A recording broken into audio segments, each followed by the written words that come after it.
So ironically enough, right after I recorded this video, I had somebody send me an article.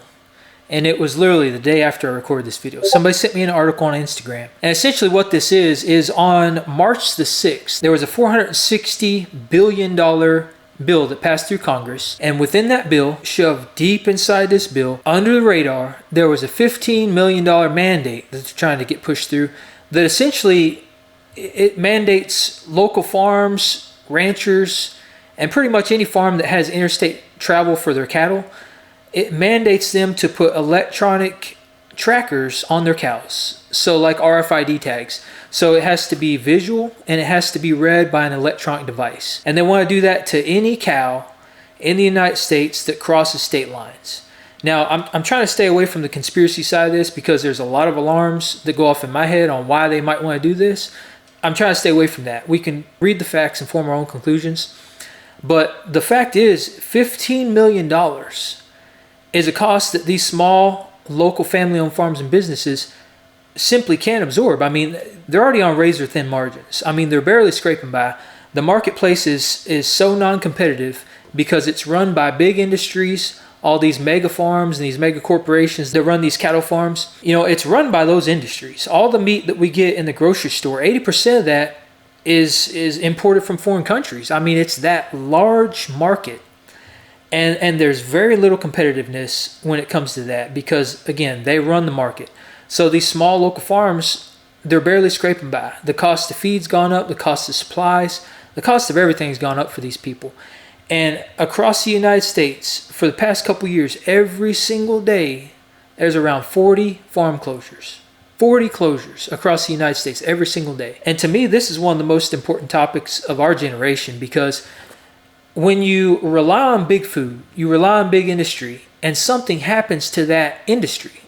I mean, let's say there's a disruption in the food supply, and we get most of our food from the industrial food supply. What happens if there's a major disruption?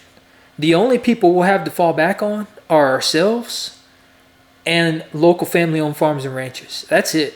I mean, that's it. So the more of these we lose, the more we lose our food sovereignty and our nutritional independence, and the more vulnerable we are.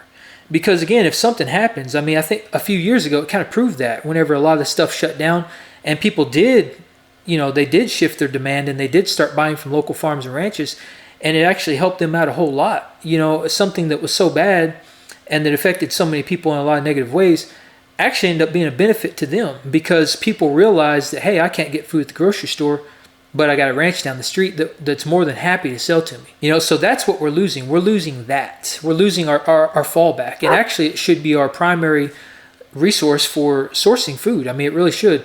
Because again, when we rely on these big industry foods and something happens, we're hung out to dry.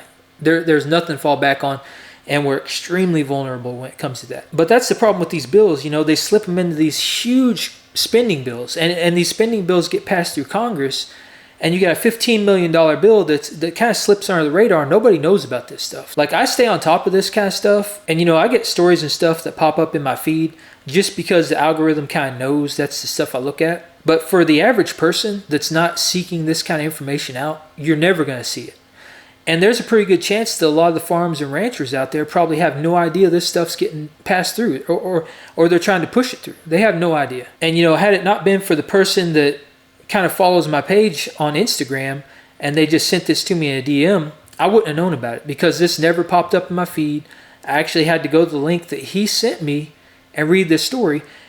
And reading through it, the ranchers and the farms and, you know, part of Congress is saying the same thing. They're saying that we've gotten by 250 years without these RFID tags. The surveillance is an overreach. It's government overreach is what they're saying. And the local family-owned farms and ranches are saying the same thing. They cannot absorb these costs.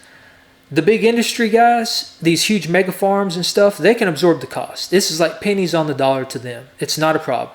But for these small guys that are barely scraping by, you know, all these little bills they keep pushing through this, they just keep adding up over time. More and more and more, they just keep adding up. And eventually, you know, it comes down to where they're just going to have to close. They're going to have no other option. So again, I think this is one of the most important topics of our generation, this right here, because if we lose these farms, we lose these ranches, and we lose these resources, we'll have nothing to fall back on.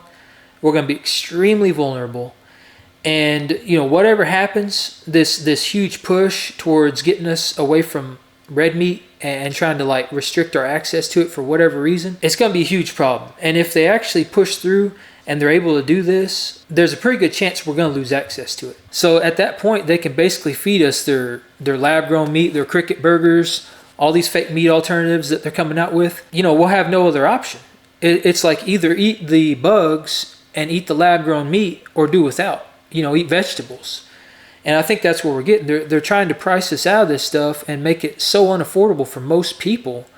And then on top of that, it's just driving our resources down. I mean, slowly but surely. It's borderline crisis level, because if we keep going in this direction, we're going to end up losing them. And again, this land is not generational. Once we lose this land, the investors come in, buy it up. We got foreigners that are coming in, buying up. All these billionaires, you know, they come in and buy this land up. We're priced out of land already. So the average person just can't come and buy it up. And the younger generation just has a general disinterest in farming. And, you know, even the ones that do have an interest in farming, they can't afford the land. So again, you know, these investors and these rich people just come in, buy this land up, and once they own it, that's it. We'll never get it back. They develop it, they monoculture it, they use it for whatever they're going to use it for, and it's lost forever. And, you know, these resources, they're non-regenerative, and the amount we have is what we have. You know, they don't make more land. So once this stuff's all bought up, I mean, that's it. There is no getting more land. I think this is a huge topic. This is a huge discussion that needs to happen.